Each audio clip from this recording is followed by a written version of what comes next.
In today's lecture, we're going to discuss offline reinforcement learning. This lecture is going to cover quite a few fairly recent methods, so it'll be both an overview of the fundamentals and also just kind of a survey of various techniques. We'll talk about very classic techniques for offline RL going back several decades, as well as some of the more recent ones.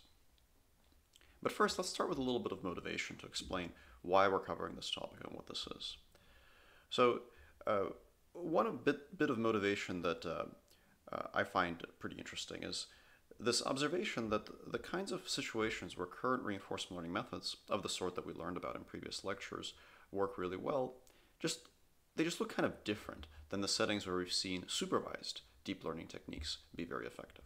So, as we all know, reinforcement learning is fundamentally, as we learned about it so far, an active and online process. Whether you're doing on-policy or off-policy algorithms, they're all about iteratively interacting with the environment, collecting some data, using that to improve your policy, and then collecting some more data. And we know that deep reinforcement learning methods work well across a range of different problem settings, including ones that are really difficult. But if we just look at the kind of domains where supervised methods work well, we see a really big gap. And it's not so much a gap in terms of how complex the task is, but it's a gap in terms of generalization. So if you look at, for example, state-of-the-art techniques for image recognition, generally these techniques are tested on recognizing objects in images taken from the internet that could be all over the world in any situation and so on. Whereas the policies that we train with in deep RL, they typically work best in more constrained closed-world environments. So the AlphaGo system can beat the world champion at Go, but it doesn't have to worry about like somebody spilling coffee on the Go board, right? It deals with a closed world environment with known and well understood rules, or at least these systems deal with settings where the world is kind of contained within a particular kind of environment. Now, it's fairly easy for us to say that maybe the only difference between the stuff on the left and the stuff on the right is just the variability of data. So if you were to take one of these deep RL algorithms that we learned about in the previous lectures and just scale it up so that it's trained with a huge amount of data for many different situations, maybe it will generalize just as effectively as the supervised techniques. And in fact, we're going to analyze that with some examples in a few moments. But the big challenge with doing this in a classic kind of on-policy framework, or even off-policy algorithms that iteratively collect more data and use a replay buffer, is that we're essentially asking the algorithm to collect these very large data sets in the loop actively. So if you imagine that you need an ImageNet sized data set to generalize effectively, then for an on-policy algorithm, you're essentially asking for an ImageNet sized data set every iteration.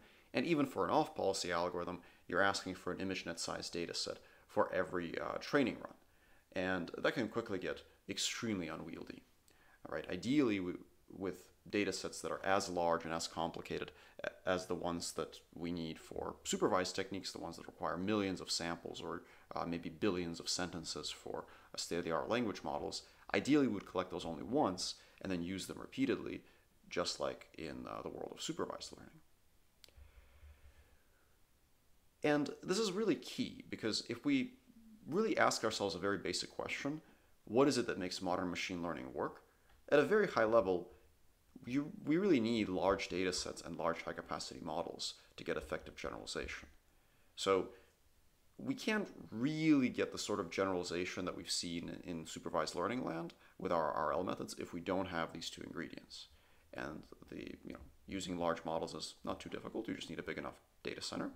But using those large data sets in an active learning framework can be very tough. So the basic principle behind offline reinforcement learning is to essentially develop reinforcement learning methods that can reuse previously collected data sets to essentially create a kind of a data-driven RL framework.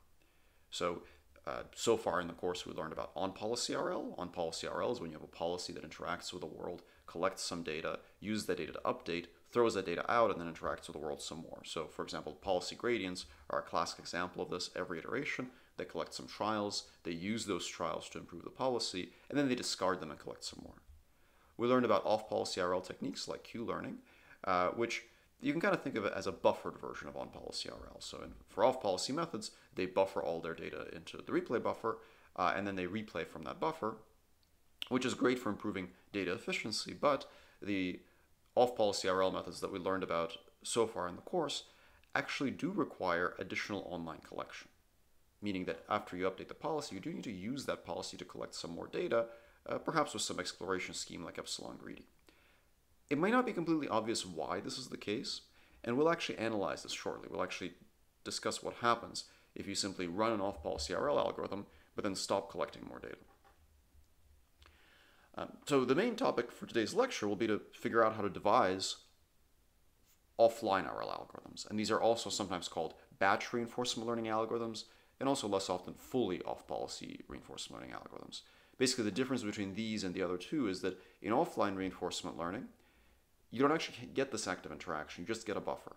So you assume that somebody else collected that buffer for you by running some other policy, which we refer to as a behavior policy. It's called pi beta.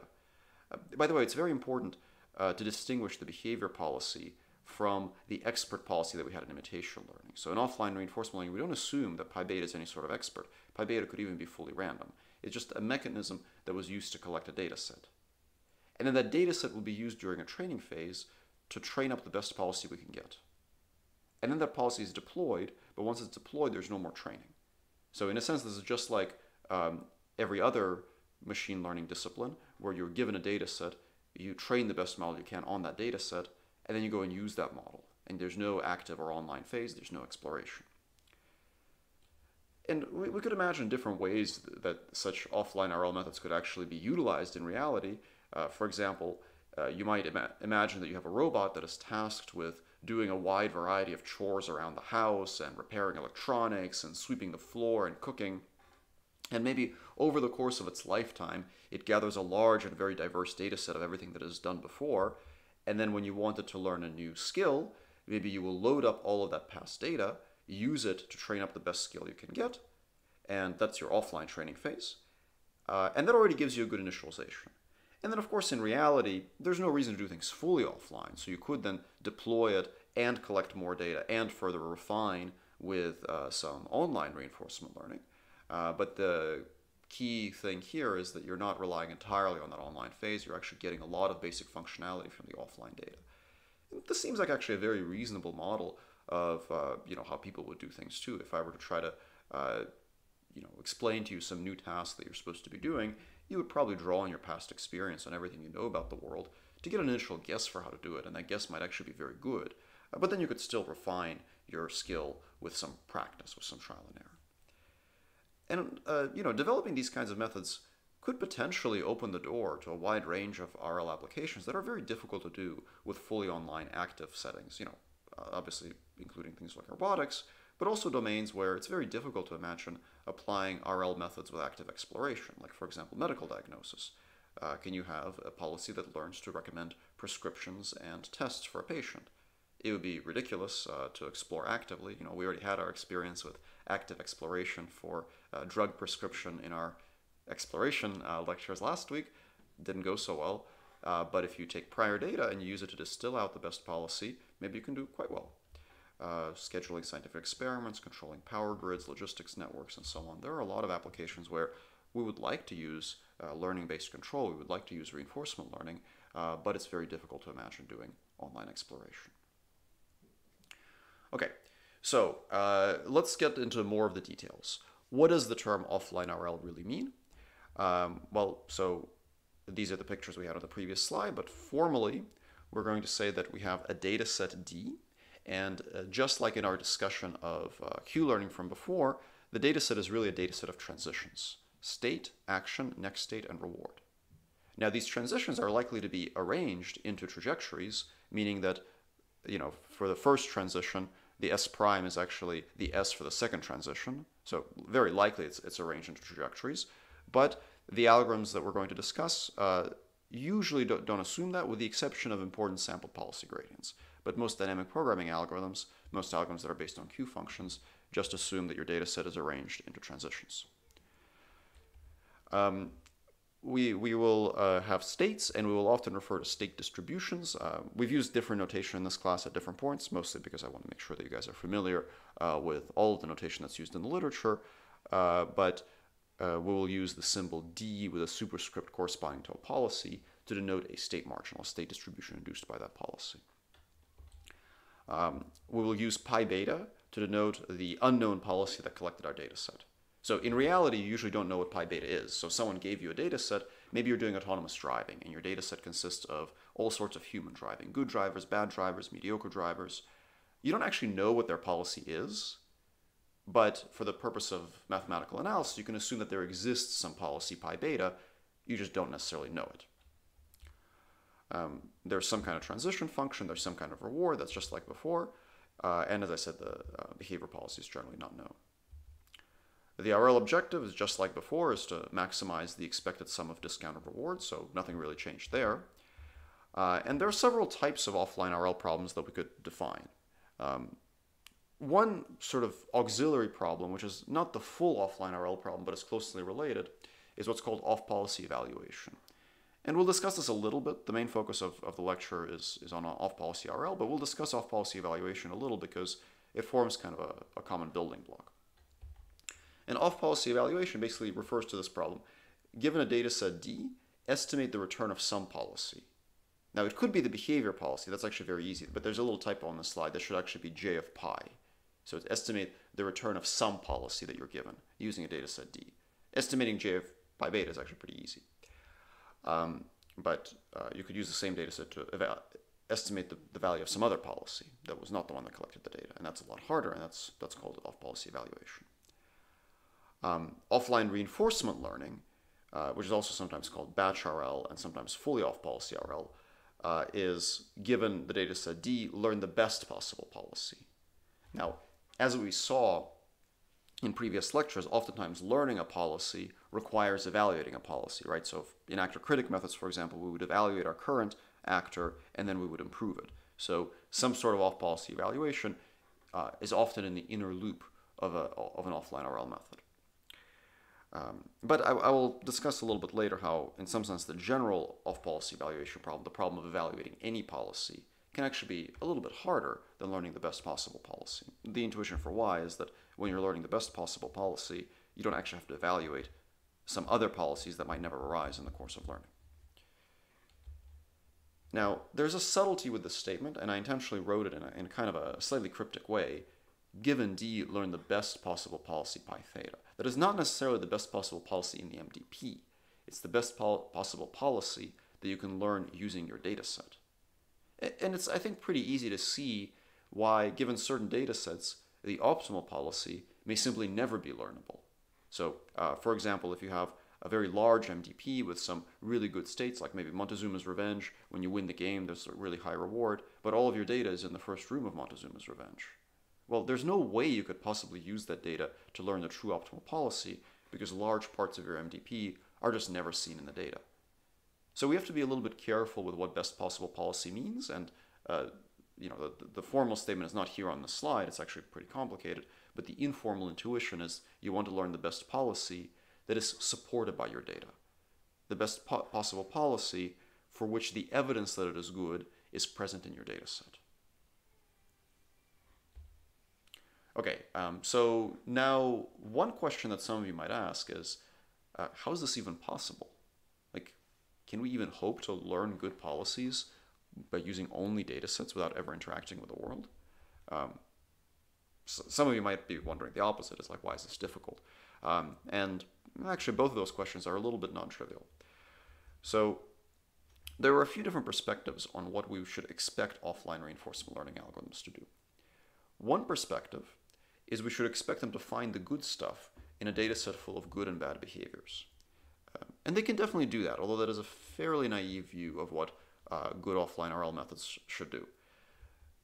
So by find the good stuff, what I mean is, if I give you a data set of human drivers driving a vehicle, and some of them are good, and some of them are mediocre, and some of them are bad, if you were to run imitation learning on that, you would kind of get the average human driver if your imitation learning algorithm succeeds. If your imitation algorithm fails, you might just get this accumulating errors that we talked about in the beginning of the course, but assuming that doesn't happen, what imitation learning is trying to do is give you the average driver in the data set. But if you run offline RL, in principle, it should get you the behavior of the best driver, which should be better. But this, of course, begs the question, is offline RL always going to be only as good as the best behavior in the data set? And the answer is, in general, no. In general, it is possible to do better than the best behavior in the data set. And this might be a little non-obvious, but hopefully the intuition that will come next will convince you of this. So the basic idea is that you're going to have generalization, which means that good behavior in one place may suggest good behavior in another place. So if, for example, you have some human drivers and one of them really knows how to do a really fast merge onto a highway, and another one really knows how to transit through an intersection very efficiently, but neither of them is good at both, well, you can sort of distill out the best parts of each of them, and you can even generalize to a degree to situations where you haven't seen them acting. You can imagine such algorithms as combining good behaviors in different places to attain behaviors that were never actually seen in the data set. So one really simple example of this is the stitching example. So if in your data set you've seen some transitions that go from A to B, and you've seen other transitions that go from B to C, then you can figure out that it's possible to go from A to C. And figuring this out requires reinforcement learning. But it actually goes a little bit further than that. So of course you could take this stitching intuition and you could scale it up massively. You could imagine that you have a maze navigation task where you see transitions between different pairs of start and goal states in a maze, and from that you can figure out how to get between any 2 points in the maze, even pairs of points between which you've never seen a transition. And you can of course stitch these together to get transitions through the maze that are much, much longer than any of the ones that were seen in the data set. All right, let's get into this a little bit more. So the bad intuition, in my opinion, the bad intuition for what offline RL methods do is that they do something that is, a bit like imitation learning. So you have some data, it goes between a start and a goal, and you're going to basically imitate that data. It can be shown that offline RL is theoretically actually better than imitation learning, even in this setting, but this is not really the main point. A better intuition is that an offline RL method can kind of get order from chaos. So let's say that your data set consists of these trajectories. Now clearly they are very suboptimal and most of them don't go anywhere near the goal, but if you take kind of the best bits of both with a little bit of generalization thrown in, you can get a much better behavior than any of the behavior you saw in the data set. And the stitching that we discussed on the previous slide is of course one instance of this, but it's merely the clearest example of a more general trend. So you could imagine sort of microscopic level stitching, where you have many trajectories that are all kind of a little bit suboptimal in every place. But if you have enough of them and you recombine the best parts of all of them, you can get a highly optimal behavior. So you could take a bunch of human behaviors for driving, for instance, that are each suboptimal in slightly different ways, and get a superhuman behavior that is essentially the best of the best human in every single situation. So if we have algorithms that can properly perform dynamic programming, we can take this idea much further and really get near optimal policies from highly suboptimal data.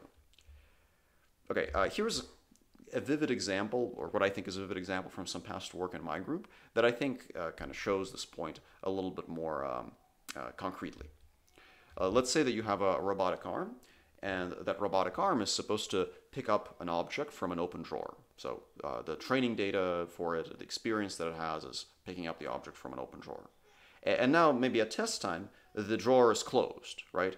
So generally, if your RL policy is trained with an open drawer, it's not going to have any way to know what to do when the drawer is closed at test time. So what if, in addition to the drawer grasping, you also have a bunch of experience of picking up and moving objects, opening drawers, closing drawers, basically all sorts of other skills that you could do in this environment, but they're all separate from the skill of picking up the object from the open drawer. So all this prior data contains a variety of skills, but none of it contains the picking up from the open drawer. Well, if you just take all this prior data and you put it into the same data set as the object grasping skill with the open drawer, then this same stitching property that I discussed before will actually allow you to acquire a policy that can pick up the object in different situations. So of course you can pick up the object when the drawer is open, but you could also handle a situation where the drawer starts out closed because you've seen prior data that involves opening drawers, and via dynamic programming, via techniques like Q-learning, you can actually connect it up to the skill of picking up the object from the open drawer.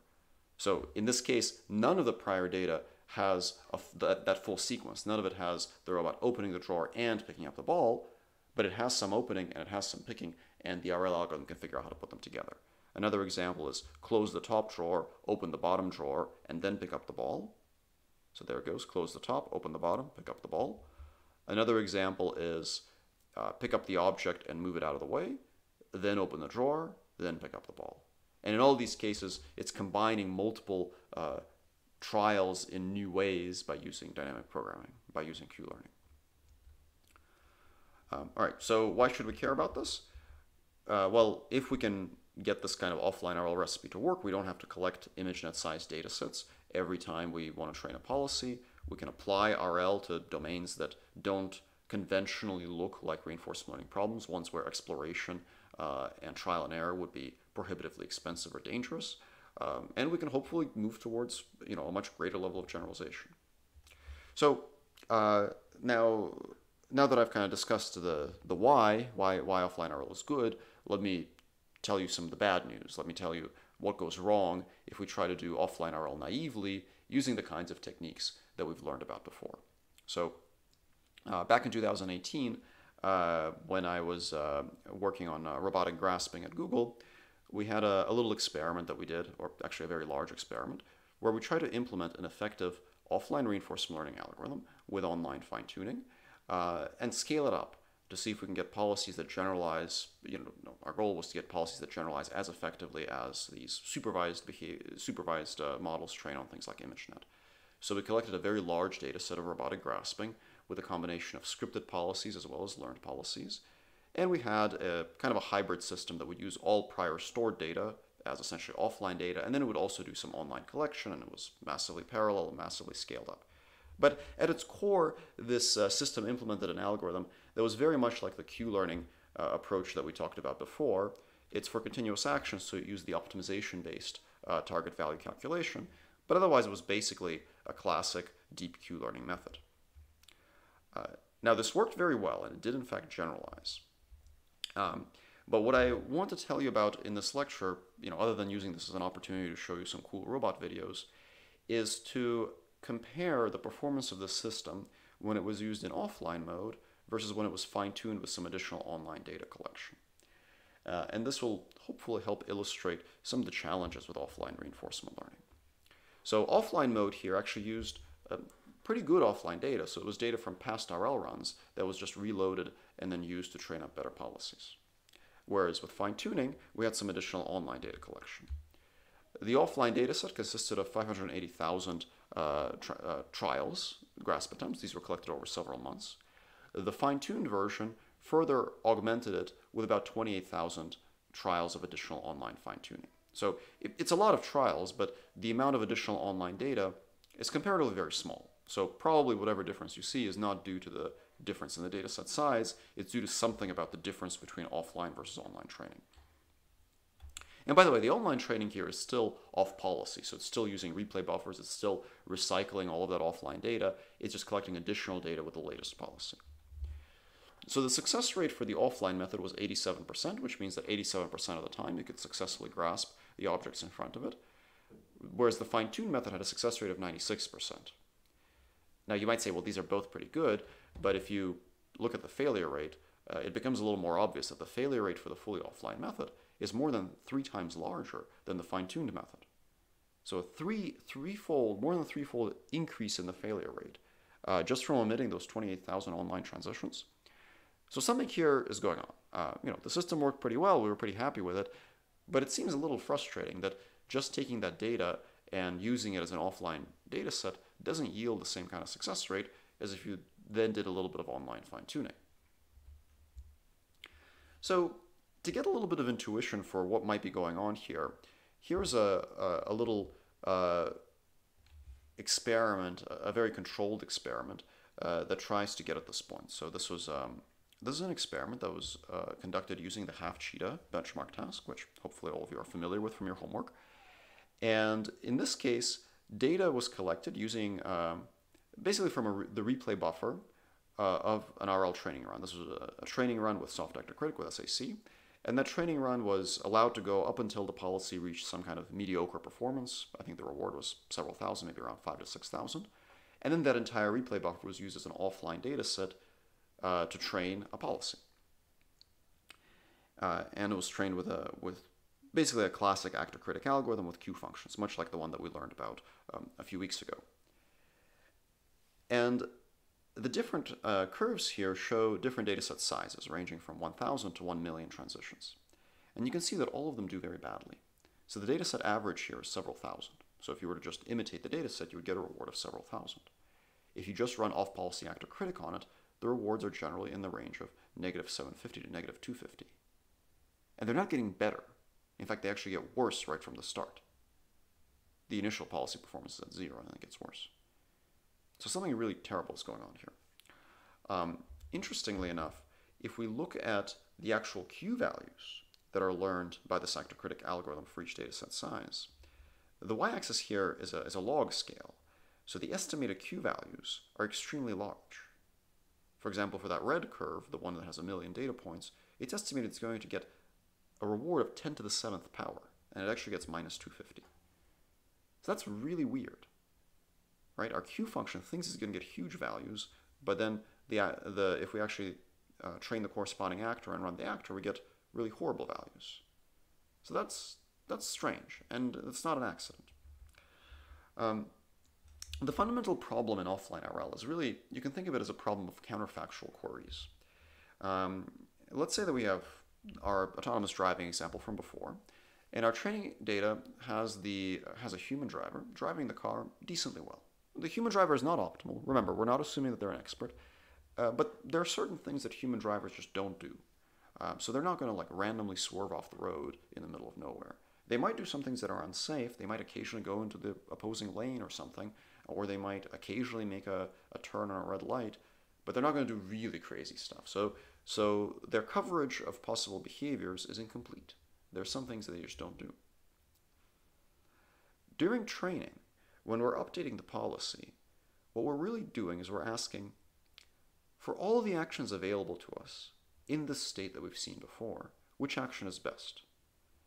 And that implicitly requires comparing the action that was taken in the dataset to the other actions that were available. So it requires asking, is this other action that I didn't take, is it good or is it bad? How can we know that if we didn't see it in the data? Well, for some actions, we might know if they're good or bad because of generalization. So we might have seen similar actions in other similar states. But because our dataset doesn't have perfect coverage, there are certain behaviors that are unlike anything that we've seen, but that are available to us. Online RL algorithms don't have to worry about this because they can simply try that action and see what happens. So a regular online algorithm, even if it's an off-policy algorithm, it might decide erroneously that the action of swerving off the road is a good one, and it might go and try it, and then it might learn that it's bad and not do it again. That's actually exactly why we don't want to deploy these algorithms in the real world in safety-critical settings. But offline RL algorithms have to somehow account for these unseen actions, ideally in a safe way. So they need to basically understand that just because you didn't see that it's bad doesn't mean that it could be good. They need to somehow figure out that actions that are completely unfamiliar should not be assigned high values or should not be attempted, because there's not enough confidence that they are good. We refer to these actions as out-of-distribution actions, in the sense that pi beta induces some distribution over actions, and some actions are inside of that distribution and some are outside of it. Now, it's important not to confuse out-of-distribution actions with out-of-sample actions. Your Q function could be quite capable of accurately estimating the value of actions that it never saw before if those actions come from the same distribution. And this is actually a really important point, because if you didn't do this, then you wouldn't get generalization and you wouldn't be able to build effective algorithms. This is actually a mistake that some early research in offline RL made, where they didn't account for the difference between out-of-sample and out-of-distribution. But it's a really important distinction. So it's really out-of-distribution that we're worried about.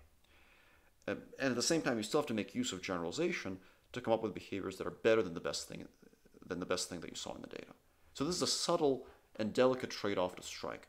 You have to be better than the best thing in the data. You have to recombine the best parts. You have to generalize.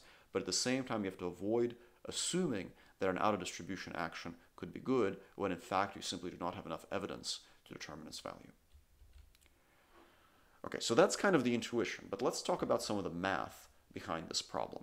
So this problem is often referred to in statistics as distribution shift. Distribution shift means that you have one particular distribution you use in training, and then you need to perform well under a different distribution, and because those distributions don't match, you end up performing very poorly. So whenever we train something with supervised learning, we typically use a training set, and the training set comes from some training distribution. So let's say that you are learning a function, f theta of x, and you're regressing onto ground truth values y, and your x's come from a distribution p of x, and your y's come from a ground truth distribution p of y given x. So you would sample a training set from your training distribution and minimize the error on that. And this is what's referred to as empirical risk minimization. So your sampled training set is giving you an empirical estimate of the risk, and that's what you're minimizing. And as long as you don't overfit, minimizing the empirical risk will also minimize the actual risk, which is what I have written down here. So this equation is actually not the empirical risk. This equation is the actual, the real risk under the full distribution. But a training set approximates this with samples from p of x. So then we can ask some basic questions, like, for example, given some test point x star, is f theta of x star correct? That might seem like the most basic question you could ask in a supervised learning problem. And it's actually a surprisingly subtle question. So as long as you didn't overfit, you know that the expected value of your error under the training distribution is low.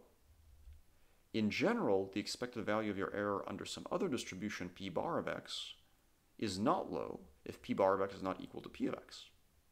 I mean, the easiest way to think about it is to imagine that p of x is an interval on x from like 0 to 1, and p bar of x is from like 1 to 2, right? If you've just never seen any y values in that interval, there's no reason to expect to get correct answers.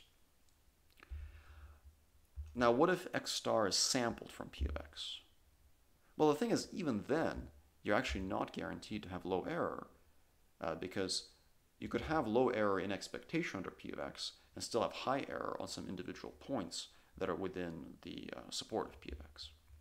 So even that is not guaranteed. Now, if you are a deep learning practitioner, at this point you might be saying, well, yeah, this is true. This is like a bunch of kind of dusty, boring statistics. But usually we're not worried about this because neural networks generalize really well. And maybe neural networks generalize so well that even though in principle they shouldn't be handling distributional shift, in practice they'll learn a really good function and it will just succeed anyway. And this is actually sometimes the case. Like, you know, you could say that an image recognition system trained on ImageNet might be tested on new images that didn't come from Flickr or wherever ImageNet was collected, and yet they might still work, right? So if you learn a general enough function, maybe it'll just generalize. But there's a little bit of a problem if these x star test points are not just chosen arbitrarily, but if they're actually explicitly chosen so as to maximize the value of f theta of x. So x star is not arbitrary, it's actually specifically chosen with f theta in mind. It actually knows which function it's going to be tested on, and it maximizes the value of that function. Now we can get into really big trouble no matter how good our function approximator is. So imagine this green curve is the true function, and the blue curve is our fit. So the blue curve is f theta of x. The blue curve is actually very good in most places, but if we choose the point x that maximizes the blue curve, we'll get exactly that point that has the largest error in the positive direction. And this should actually come as no surprise to us because, in a sense, the process of creating adversarial examples looks very much like this problem. Adversarial examples are created by optimizing an image so as to maximize the probability of some desired class or minimize the probability of the true class. So when you maximize or optimize with respect to inputs into a neural net, you can fool that neural net into doing just about anything. So what does all of this have to do with reinforcement learning? Well, let's go back to the classic Q-learning framework that we talked about. We discussed how Q-learning is an off-policy algorithm, so it's a very natural choice as a starting point for offline RL, although I'll discuss how it's not the only starting point. And in Q-learning, you have to compute target values. And when you compute target values, you take the reward at that transition plus the maximum over the next time step actions and plug those actions into your Q function estimate. As we discussed before when we talked about Q-learning and actor critic, you can equivalently write this as the expected value of the Q function under some policy pi nu, where if you're doing classic Q-learning, pi nu is just the greedy argmax policy. And these are the target values y that we're regressing onto. So the objective when training the Q function is to minimize the error between Q and the target values y. And if we're doing offline RL, we're doing this minimization under some distribution, and the distribution is the one that produced our data set, which is the behavior policy pi beta. So we're minimizing the difference between Q and Y under the behavior policy. Just like on the previous slide, we talked about how we had a training distribution P of X. Now our training distribution is pi beta SA, which means that we expect good accuracy. We expect Q values to be accurate in expectation under pi beta. And we're evaluating them in our target values in expectation under pi nu. So that means that if pi beta is equal to pi nu, then we would expect our target values to be correct. But of course, that's not ever going to happen because the whole point of running offline RL is to find a better policy, to get pi nu to be better than pi beta. And even worse, pi nu is selected to maximize the expected Q value. That's what we essentially do when we take the argmax policy, and that's what we do when we train an actor and actor critic, which is just like this problem on the previous slide. Put another way, pi nu is explicitly trying to find an adversarial example to fool the Q function into outputting a large value. And that's why when we actually look at the Q values, we see massive overestimation, because the policy can always find some action that fools the Q function if the Q function is not allowed to collect more data and update its training distribution. So that's the fundamental problem in offline RL methods that are based on value functions, is that you're maximizing the value function is trained under some distribution, and when you maximize it, you're going to query it with a different distribution, which means you can always fool it to output erroneously large values. And there are all sorts of issues with generalization that are basically corrected by online data collection in the online setting, but not corrected in the offline setting. So if you imagine that these are your actions and you're fitting their Q value in the online setting, maybe you conclude that this action is the best, but then you go and try this action and find that it's not the best, and then you update your function. In the offline setting, you don't get to do that. So if you extrapolate erroneously, if you generalize erroneously, you're basically stuck with that. So that means that you get this really nasty out-of-distribution action problem, and it also means that existing challenges with sampling error and function approximation error that occur in standard RL just become much more severe in the offline RL setting because you don't have this feedback effect where you collect more data and fix up your mistakes.